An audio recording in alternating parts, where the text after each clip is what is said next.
Hi friends, ಎಲ್ಲ ಹೇಗಿದ್ದೀರಾ? ಇವತ್ತು ಒಂದು ಒಳ್ಳೆ ಕಾಬೂಲ್ ಕಡಲೆಕಾಯಿ ಮಸಾಲ ನೋಡಿ. ಇವಾಗ ನಾನು ಬದನೆಕಾಯಿ ಆಲೂಗಡ್ಡೆ ಸ್ವಲ್ಪ ಖಾರ ಪುಡಿ, ಅರಿಶಿನ, ಧನಿಯಾ, ಉಪ್ಪು ಎಲ್ಲ ಹಾಕಿ ಕರಿಬೇವು ಸೊಪ್ಪು ಹಾಕಿ ಚೆನ್ನಾಗಿ ಫ್ರೈ ಮಾಡ್ಕೊಂಡಿದ್ದೀನಿ. ಇದು ಕಾಬೂಲ್ ಕಡಲೆ ನಾನು ನೆನೆಸಿಟ್ಟಿದ್ದೆ.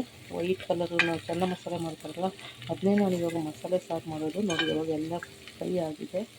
ನಾನು ಅದಕ್ಕೇ ಇವಾಗ ರುಬ್ಬಿರೋ ಮಸಾಲೆ, ಇದು ಮಟನ್ ಮಸಾಲೆ, ತೆಂಗಿನಕಾಯಿ, ಚಕ್ಕೆ, ಲವಂಗ, ಶುಂಠಿ, ಬೆಳ್ಳುಳ್ಳಿ, ಈರುಳ್ಳಿ ಎಲ್ಲ ಹಾಕಿ ರುಬ್ಬಿ ರೆಡಿ ಮಾಡಿಟ್ಟಿದ್ದೇನೆ.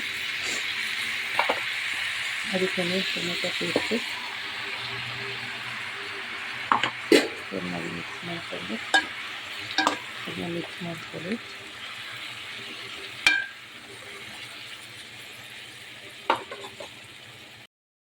ನೋಡಿ ಫ್ರೆಂಡ್ಸ್, ಇವಾಗ ರುಬ್ಬಿರೋ ಮಟನ್ ಮಸಾಲ, ಅದೇ ತೆಂಗಿನಕಾಯಿ ಮಾಮೂಲು ನೀವು ಮಟನ್ಗೆ ಏನೇನು ಹಾಕ್ತೀರಲ್ವ, ತೆಂಗಿನಕಾಯಿ ಜೊತೆ ಸ್ವಲ್ಪ ಚಕ್ಕೆ, ಲವಂಗ, ಸ್ವಲ್ಪ ಬೆಳ್ಳುಳ್ಳಿ, ಶುಂಠಿ ಮತ್ತು ಸ್ವಲ್ಪ ಗರಂ ಮಸಾಲ ಎಲ್ಲ ಹಾಕಿ ರುಬ್ಬಿಟ್ಟಿದೆ.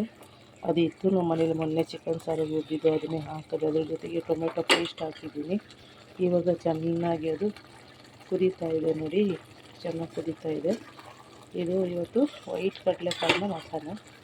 ನಾನು ಅದಕ್ಕೆ ಇವಾಗ ಎಷ್ಟು ಬೇಕಷ್ಟು ನೀರು ಹಾಕ್ತೀನಿ.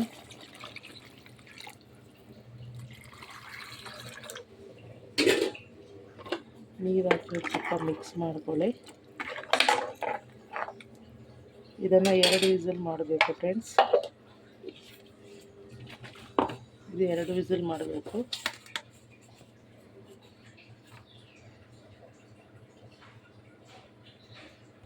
ಇವಾಗ ನನ್ನ ಕಾಬೂಲ್ ಕಡಲೆ ಮಸಾಲೆ ರೆಡಿಯಾಗಿದೆ ನೋಡೋಣ. ವಾವ್, ನೋಡಿ ಮೇಲೆ ಎಣ್ಣೆ ಬಿಟ್ಕೊಂಡಿದೆ. ಒಂಚೂರು ಇವಾಗ ಕೊತ್ತಂಬರಿ ಸೊಪ್ಪು, ಆಮೇಲೆ ಚೆನ್ನಾಗಿ ರೆಡಿಯಾಗಿದೆ. ಸ್ವಲ್ಪ ಸಾರು ಥರ ಮಾಡಿದ್ದೀನಿ, ಅನ್ನಕ್ಕೆ ಮುದ್ದೆಗೆಲ್ಲ ಅಂತ. ಗಟ್ಟಿ ಮಾಡಿದ್ರೆ ನಮ್ಮ ಮನೇಲಿ ಯಾರು ತಿನ್ನಲ್ಲ, ತುಂಬ ಗಟ್ಟಿ ಮಾಡಿದ್ರೆ ತಿನ್ನಲ್ಲ ಫ್ರೆಂಡ್ಸ್. ಸ್ವಲ್ಪ ಅದಕ್ಕೆ ನೋಡಿ, ಮಸಾಲೆ ಸಾರೆಲ್ಲ ಗಟ್ಟಿ ಇರಬಾರ್ದು, ಹಿಂಗಿರಬೇಕು, ಚೆನ್ನಾಗಿರುತ್ತೆ. ನೀವು ಟ್ರೈ ಮಾಡಿ. ಫುಲ್ ವೀಡಿಯೋ ಮಾಡಿ ಹಾಕ್ತೀನಿ. ಹುಷಾರಿಲ್ಲ, ಸ್ವಲ್ಪ ಹಾಸ್ಪಿಟ್ಲಿಗೆ ಹೋಗಿ ಬಂದು ಎಮರ್ಜೆನ್ಸಿಗೆ ಒಂದು ಸಾರು ಮಾಡೋಣ ಅಂತ ಮಾಡಿರೋದು, ಅರ್ಜೆಂಟಿಗೆ ಸಾರು ಮಾಡೋಣ ಅಂತ ಮಾಡಿರೋದು. ಎಲ್ಲ ರುಬ್ಬಿರೋದು ಇತ್ತಲ್ಲ, ಅದಕ್ಕೆ ಮೈ ಹುಷಾರಿಲ್ಲ. ಆದ್ದರಿಂದ ಎಲ್ಲರೂ ಲೈಕ್ ಮಾಡಿ, ಕಮೆಂಟ್ ಮಾಡಿ, ಶೇರ್ ಮಾಡಿ.